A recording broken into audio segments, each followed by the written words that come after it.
This time, it's a two-story tiny home made mostly of permanent materials. This little house is 3.7 meters by 6.4 meters and extends to the back in this manner.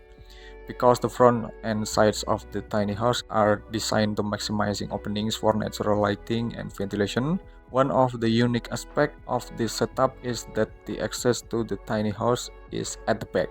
The little tiny house's ground level features a very contemporary interior design, as can be seen here, although the ground floor position in this tiny house is primarily used for services. Rooms like a kitchen, storage, and even space for bicycle in the front position is maximized as a dining room with a view. Overall, the spatial composition of this tiny house tends to adopt the spatial arrangement of a duplex type apartment. Very roomy since it makes use of apertures like this on 3 of the room's sides.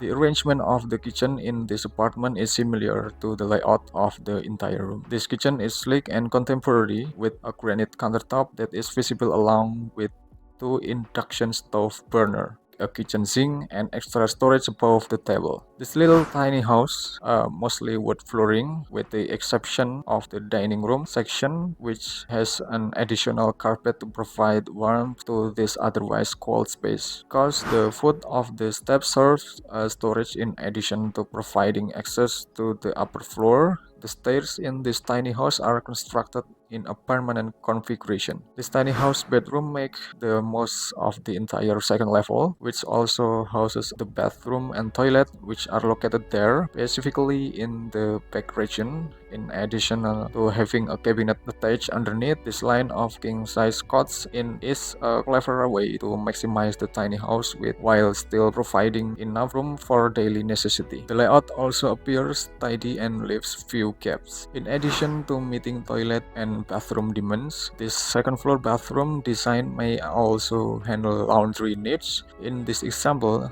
washing machine, which makes it relatively small. Generally speaking, a small house is a minimally roomy, low-cost housing idea that is mostly intended for a single occupants. The majority of tiny homes do not welcome outside visitors. I believe that tiny house owners typically meet or visit somewhere other than within the tiny house if they wish to spend a significant amount of time with their guests. We appreciate your time and hope that this video, which focus on tiny home topics in particular, will be helpful and inspirational to all of us.